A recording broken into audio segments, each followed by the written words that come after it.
Hello there. Let's have a look at IP version 4. Now, IP version 4 is probably going to be the logical addressing mechanism that you are using in your network and possibly even your ISP is using, as we're a little bit behind on IP version 6 migrations. I'll tell you more about that though in an IP version 6 video. So let's jump straight into the IP version 4 header and understand what the fields are and what we use them for. Now, a bit of a Network Plus exam tip.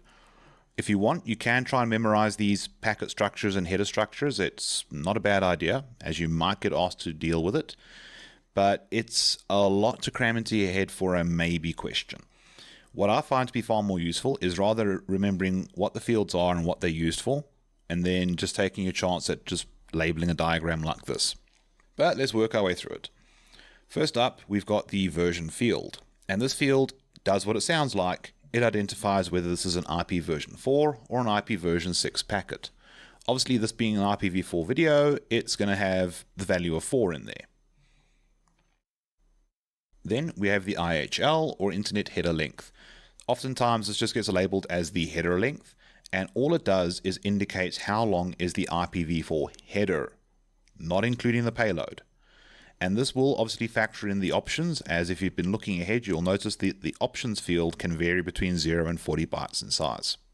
Moving along though, the next thing we have is type of service, which is the original name for this field.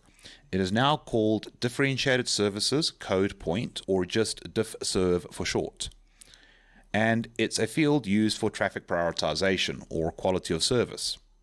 Now, quality of service, or QoS for short, is used to decide if a packet gets to jump the queue for processing, or if the device is congested, what traffic gets dropped first. Usually, low priority traffic will be dropped first, as the low priority traffic is probably using TCP, which will guarantee a retransmission later on. After that, we have the total length, which basically just indicates how big the whole packet is, including the data payload. After that, we have the identification field. The identification field is used to identify the packet if fragmentation has been done, so that we can work out that all these fragments are making up the same packet. It's mainly for the recipient. Then, to work with that, we also have the flags field. The flags field will first and foremost be used to identify if this is a data packet or a control packet. If it's a data packet, it'll also indicate whether this packet has been fragmented or should be marked as never fragment. Which leads us to the fragment offset. The fragment offset is used to indicate by how many pieces an IP packet was broken into if fragmentation was allowed. Now, the reason for fragmentation is because we do have things like the options field, which vary in size. Now, if we do use the options field, that means we are going to be taking away space in the packet from the payload, which means that what might have been 12 segments at the transport layer now becomes maybe 20 packets at the network layer. And the fragment offset allows the receiving device to see, oh, this is actually more pieces than I was waiting for or originally expecting from the sequence numbering of the transport layer. Then we have one of my favorite fields, the TTL, or time to live field, which is used to ensure that a packet never lives forever on a network, even if it gets stuck in a routing loop. Every time a packet passes through a router or a similar layer 3 device, this field is going to get decremented by 1. It starts with a value of 255. So every time it passes through a router, it's going down by at least 1, possibly more, depends on how the router has been set up. But if a router decrements the TTL down to 0, that router must drop the packet and return a TTL exceeded error message to the original sender to let them know that the packet didn't get successfully delivered. After that, we have the protocol field. The protocol field identifies the networking protocol at the next layer up. In this case, it would be a transport layer that's being identified. Now, this is part of an effort to make the receiving device's life a bit more efficient, because we can already start getting the transport service ready to process this on the recipient side before we even finish dealing with the packet at layer 3. And then we get the header checksum, which does what it sounds like. It's an error checking function for the header, so that if anything has become corrupted somehow, the receiving device or intermediary device, if it's still in transit, can just drop the traffic. And don't worry, if we're using TCP for transport, it'll get retransmitted. If we're using UDP, who cares? It's about the performance in that case. Then we have the obvious source and destination IP address fields, which, as they say, contain the source IP address of the sender and the recipient's address in the destination address field. Cool. And then we have the options field. It's not used that often anymore, but when it was, that's one of the reasons why we needed the fragmentation. Now, the reason why we don't use the options field that much anymore is because there were a lot of exploits discovered for routing that led to many routers now being set up by default to discard packets that contain options that are in use. If you are planning to use the IP options, you will have to probably go and re-enable option processing on most of your enterprise routers. But for the most part, yeah, it's not a big issue. And then we obviously have the data field, which contains, as we described in the previous video, upper layer data.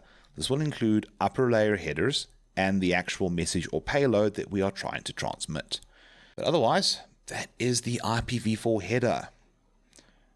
Now, let's deal with the real thing that you were probably expecting in this video, which is the IPv4 addresses, because that's probably going to be something you're going to deal with way more when you're dealing with networking. You'll probably only ever really look at that header when you're playing around with a protocol analyzer like Wireshark or something similar to that. So an IPv4 address is a 32 binary bit address. But obviously, because we're fleshy-brained individuals, we don't do very well with 32 ones and zeros. So we often write it in what's called dotted decimal notation. Now, obviously decimal meaning it's the number system you're familiar with already, so you can take a breather there. But the way we separate it is we have these 4 groupings called octets, because each of those 4 decimal digits that we have written there is going to represent 8 binary bits. Please note, it's an octet, not a byte.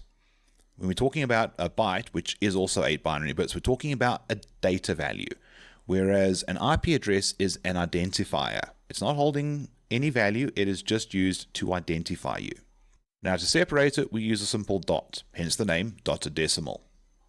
Yeah, I know, shocker, right? Now, the decimal values can range from anything between 0 and 255. You'll never see anything less than 0. Believe me, I've been doing networking for a long time, and if I were to have seen a negative IP address by now, I probably would have.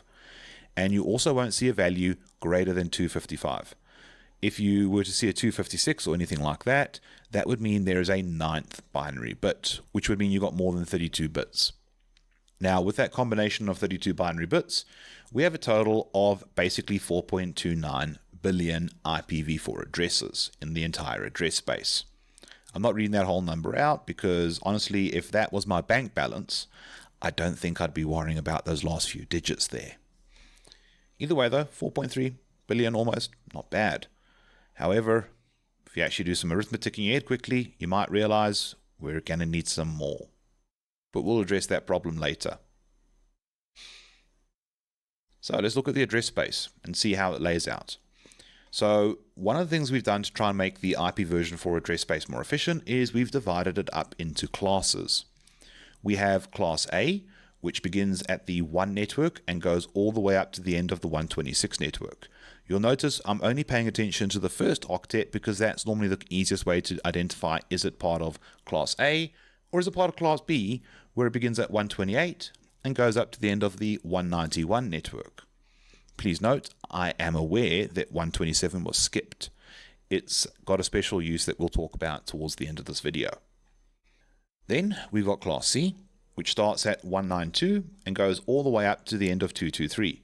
Please remember, it starts at 192.0.0. Just warning you now, because you're probably going to be very familiar with 192.168.something addresses. And again, I'm going to explain why just now. But the class C network begins at 192.0.0. Then we have class D, which begins at 224 and goes up to the end of 239. And class E, which begins at 240 and goes up to the end of 255. Now, if you've been playing around with networking and IP addressing for any period of time, you might have noticed you don't really see those addresses in use very often. And there's a reason why. They're reserved. So class D was reserved for a type of IP communication called multicasting. So quick rundown, you get 3 main types of messaging in IPv4. You get a unicast, which is a one-to-one communication. You get a broadcast, which is a one to everyone, and then you get a multicast, which is a one to some. And by allocating these addresses to particular types of services, only if you run that service would you ever process traffic destined for that service's multicast IP address.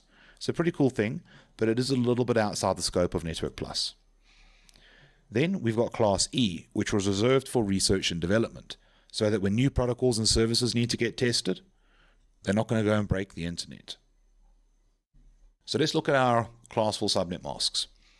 Now I've scratched out Class D and Class E because Class E, not available for the internet, and Class D has a special purpose.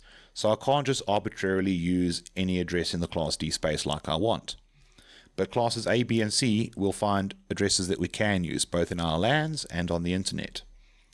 So the Classful, or if you want to think of it as a default subnet mask for Class A, is 255.0.0.0. For Class B, it is 255.255.0.0. And for Class C, it's 255.255.255.0. You'll notice that we started with 1255 in the Class A subnet mask. We went to 2 with Class B and then 3 with Class C. So it's not too difficult to remember that. And you want to try and remember that for things like subnetting that we'll tackle in a later video. But what's the whole deal with a subnet mask?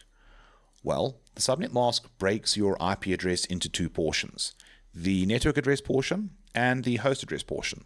That is literally the function of the subnet mask.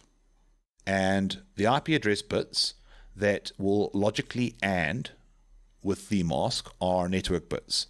And the parts of the IP address in binary that don't AND with the mask are part of the host address. Now, logical AND is a type of Boolean algebraic operation. But simply put, what it means is the parts of the address that align with the 255 in the mask are part of the network address. And the parts of the address that align with the 0 in the mask are part of the host address. Now, in a later video when I do subnetting with you guys, I will show you the stuff in binary. But you don't have to worry about understanding the AND truth table and the mathematics. Just appreciate that where there's a 255 or a binary 1, that's part of the network address. Where you see a 0, that's part of the host address. Now, what's the whole deal with that network and host address thing? Well, the network address represents the whole network, and it will be common for every device in the same LAN segment or IP subnet. It's usually used by our routers in their routing tables to identify that network and plan the routes to them. The host address will be used to represent the individual node within a network, and it will be unique to that node in the LAN segment or the IP subnet, and it'll probably be used by your last hop router to find the node. If you want to think about it this way, you can imagine the network address as a room number and the host address as a seat number within that room. There'll be loads of seat number 3s, but there's only one seat number 3 in room number 8. Seat number 3 in room number 9 is a different seat in a different room. So that kind of helps to think about it that way. Network address, room number. Host address, seat number within a room. Now let's see how those masks are going to interact with those addresses so we can really appreciate that. So let's start with Class A for no other reason than it's alphabetical. And remember, Class A is from 1 to 126, which means our subnet mask will be 255.0.0.0. If I go and stick an IP address above that, more or less in line with where it needs to be, I can look at the subnet mask and draw a line into the corresponding location of the IP address. Then, everything to the left of the line is going to represent the network address, and everything to the right of that line that I drew between the 255 and the 0 represents the host. Now, what this means is I'm going to have very few networks to work with because I can only vary that first number between 1 and 126 to represent networks or rooms. But the other three numbers, the other three octets, can be varied to represent seats within that room. So I can go 10.001 all the way up to 10.0.0.255, and once I hit that, I could go 10.0.1.0. So I've got a lot of numbers I can vary, which means that per network, I'm going to have about 16 million hosts in each Class A network, which is pretty damn big for a LAN segment or an IP subnet. So let's check out what does Class B look like. Remember, Class B starts at 128 and goes up to the end of 191. and its subnet mask was 255.255.0.0. If I draw an IP address above that, more or less in the corresponding location, and then I look to see where the 255s end and the zeros begin in the subnet mask and draw a line up into the corresponding location of the IP address, I get that line roughly there, which means everything to the left of the line is part of the network address and everything to the right of the line is part of the host address. Now, I'm going to have more networks in Class B than Class A, because obviously I can now vary everything from 128.0 to 191.255, and they'll be different networks. So I've got more rooms. But the trade-off is, to do that, I had to take one of the host portions away, one of the host octets. That leaves me with now only about 65,000 odd hosts per network. 65,534 to be exact, but hey, who's keeping track? I will teach you guys how to calculate that value properly in a later video. But for now, let's go and check out what does Class C look like. So Class C is going to start at 192.0.0 and go up to the end of 223.255.255. And the subnet mask is 255.255.255.0. Let's go and draw an IP address above it, 192.168.125.11. And you look to see where the 255s end and the zeros begin. You draw a line up into that corresponding location. And what you have now is everything to the left is part of the network address and everything to the right is part of the host. With this variation, I've got more digits that can be varied, more octets that can be varied to represent the number of networks. And I've only got one octet that can vary to represent the hosts within that network. So I'm going to land up with more networks than I had in Class B and many more than I had in Class A, but at the cost of having fewer hosts per network. 254 valid host addresses per subnet to be exact. But when we get to subnetting in a later video, I'm going to show you that line thing working in binary as well, which is going to work out really nicely. But for now, I want to get you a bit more familiar with some of the other nuances in the IPv4 address space, such as the private and the public addressing. So what we have is private IP networks that were created to try and extend the longevity of the IPv4 address space. And the reason why we need to extend the longevity of the IPv4 address space is we've only got 4.29 billion addresses in total, and I am counting Class D and Class E there. The problem is we've got more than that many people on planet Earth right now. Yeah, not everybody has access to a computer or an internet connection, but for those of us that do, there's quite a few IP addresses that are necessary. I mean, at the very least, you've got the IP address on the device you're watching this on, an IP address for the default gateway, then another IP address on that same gateway which takes you off to the internet. Heaven knows how many IP addresses between you and YouTube's data center. And then however many IP addresses between that point of ingress into YouTube and whichever server this video is being hosted on and streamed to you from. So we've got a lot of addresses used just for one communication session. Okay, admittedly some of them will be shared, but still, 4.29 billion is not going to be enough, especially with how the internet's growing with things like cloud computing, IoT, most recently artificial intelligence, although we'll see how that pans out. So we've got these private addresses that we can use in our LANs. The problem is, though, they're not unique on the internet. So we're going to have to rely on something like network address translation to swap out that private address for a public address when you want to go online. But then we also have the public IP addresses, and they are regulated, and to get one, you've got to pay for it. It's actually one of the things you are paying your ISP for, is not just the actual connection and the data rates and all that stuff, but also to allocate to you a public IP address that no one else on the internet is using right now. That's correct, your public IP address is unique to you, at least while you're using it. So which addresses are which then? Well, let's have a list of the private and the special addresses that you want to know about, and then a list for the public. Now, what I always find easier is to go through the private and the special addresses that you want to know for Network Plus. Starting out with the 0 network. It's actually why I began the Class A listing at the 1 network and not 0. Because the 0.0.0.0 network is reserved to represent a default route on a router. If you actually play around with the routing table on your computer, you will actually be able to even see a routing table entry that says destination network 0.0.0.0, next hop, and that next hop will be the IP address of your router that's going to get you out of that LAN segment. But I'll show you that in a later video as well. After that, you're going to be interested in the 10 network, because that is the private network in Class A. Yeah, you heard me right, private network. There's only one in Class A. But don't worry, we'll get a couple more later. But before we get there, we've got the 127 network. Now, the entire 127 network, everything from 127.0.0.1 up to 127.255.255.254, was reserved for loopback addressing.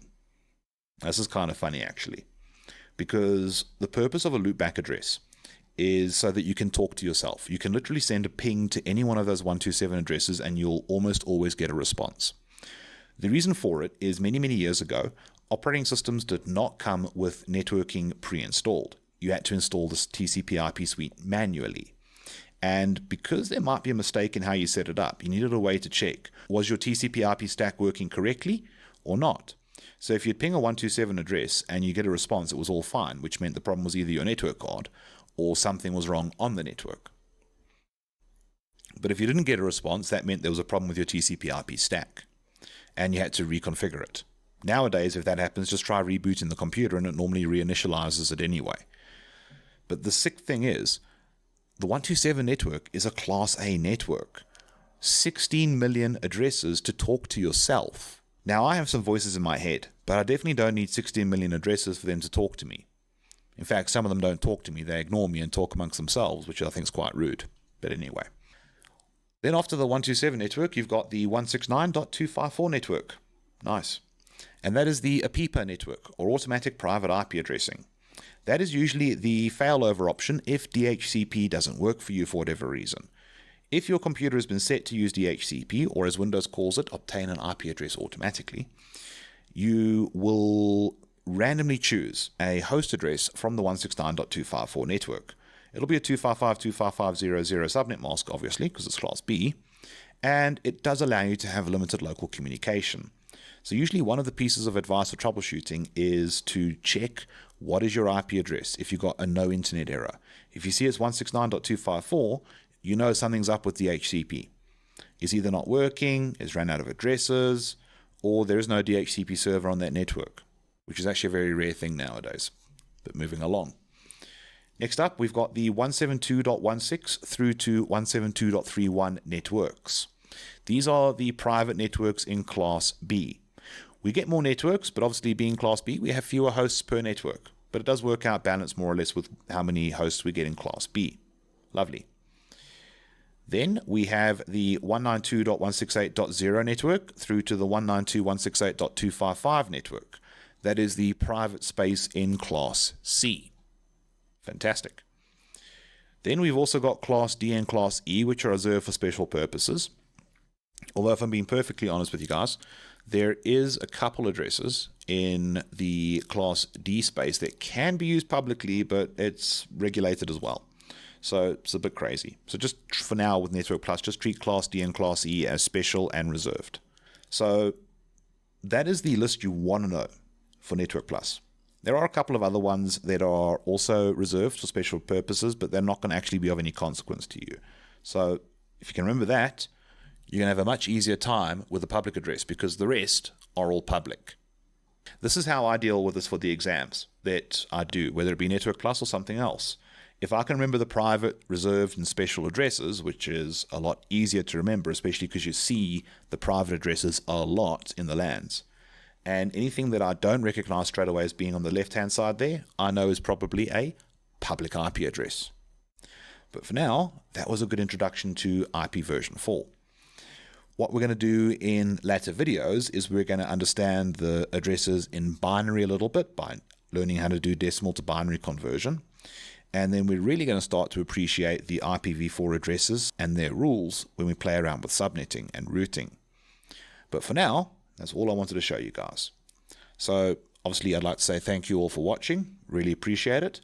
If you got anybody that you know that is interested in Network Plus, give them a share. Let them know this video. But otherwise, I'll catch you in the next one.